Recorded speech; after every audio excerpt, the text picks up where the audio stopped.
This is the most ingenious act of sowing discord in history. It is also the foremost among the four great overt strategies of all time. He is the Golden Saber Bureau. You are standing in front of the Qin Palace. The wind is blowing fiercely from the north, carrying the dry dust of Guanzhong. It also carries the hidden worries in your heart, the man from a different race. It is happening with lightning speed, ascend to the pinnacle of power, yet you have never been able to truly fathom what he's thinking. His name is Murong Cui, the once brazen nobles. Now he is a member of your dynasty. He is a general under your command. This is the potential venomous snake you must be wary of every day. He took his wife and children with him back then. Night escape.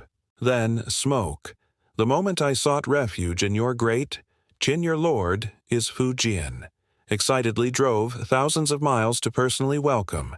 It's like finding a diamond in the rough, but you know it in your heart. That's not jade. It's a sharp golden saber. Sooner or later, it will backfire on the person who wields the knife.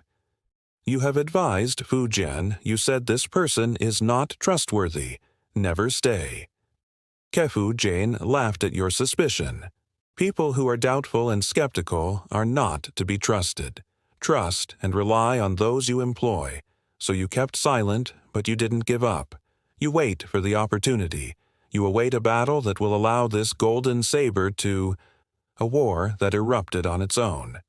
The opportunity came soon. The state of Qin decided to send troops to attack the state of Yan. And you have been appointed as the commander-in-chief for the campaign against Yan. Hand deliver a memorial.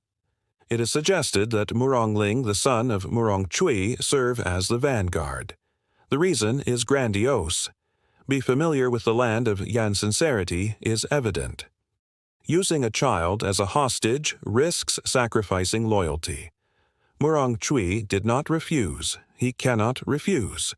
He knew he had once been a member of the enemy's royal family. Now I am in the Qin camp. If even the son dares not go to war, isn't it a waste to miss out on a devoted heart, the night before the additional levy? You brought a pot of wine and an inkstone. I visited Murong Cui. You said it's about practice. Actually, it's a test. The candle flickers in the tent. You accompany him to drink. He was jovial and talkative. I will not fail the country's trust. You remained silent for a long time. Suddenly, she took out that bluestone inkstone and placed it in front of him. This journey will be silent, devoid of weapons and war. Farewell. Brother, perhaps it will be difficult to meet again.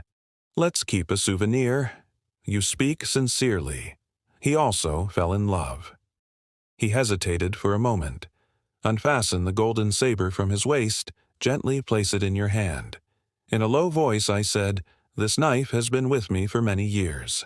It was passed down from our ancestors. Gift for my brother today. May you return safely. You took the golden saber." My heart gave a slight jolt. You know, this sword can not only defeat enemies, it can also cut the heart. When the army arrived in Luoyang, you will rendezvous with Murongling's vanguard force at night. You summoned Murong Cui's former trusted followers.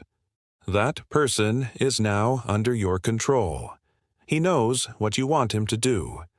I also know that once I fail, what awaited him was not beheading, but rather its genocide.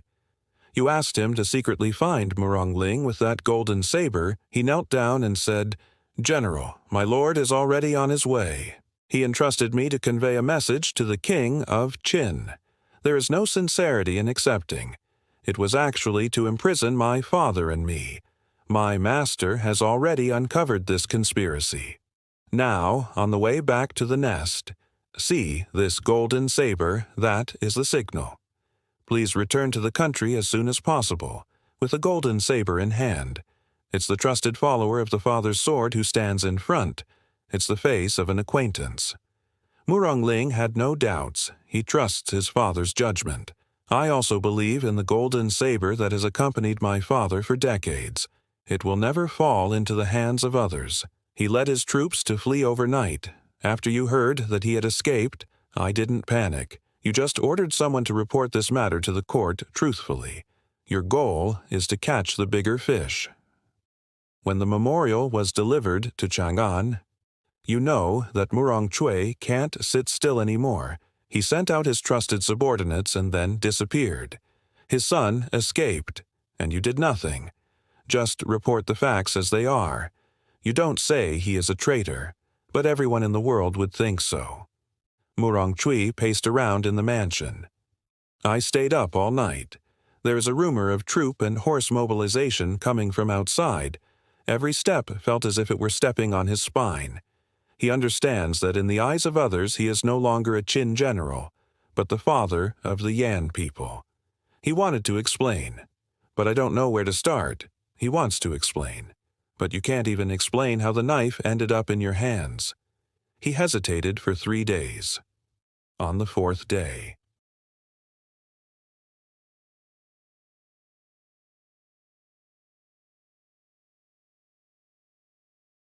during the night, he put on his clothes and left to sneak away from the camp, fleeing towards the north.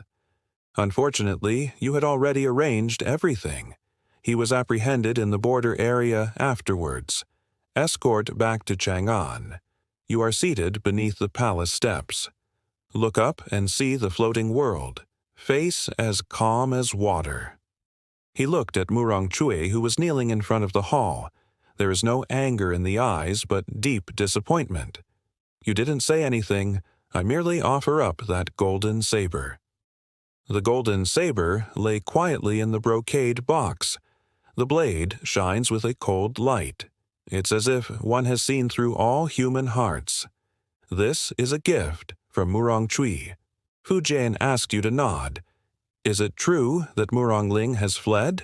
Seeing this saber, he nodded again. Did Murong Cui send a message? Your answer lacks evidence, but he did escape from the trap. No more talking. You know, this is the most wonderful part. You have neither harmed, neither have I been framed. You are merely following the trend and making strategic arrangements. Leverage the trust and emotional ties between the father and son. Let them jump into the abyss on their own. This is an open and blatant scheme, a killing without bloodshed, but the plot to sever the loyalty of a nation's bones. What you severed is not just the fate of Murong Cui and his son, Liu Zhidanzi. It is a dynasty that may rebel in the future. You know, as long as they don't die, one day they will come back with a vengeance and what you have done. It's just sending them away ahead of time, and you yourself, and this golden saber as well, sealed forever in the box of memories. It is the sharpest move you have ever made in your life. It was also the only time in your life that you didn't act, but the situation where the enemy was successfully killed,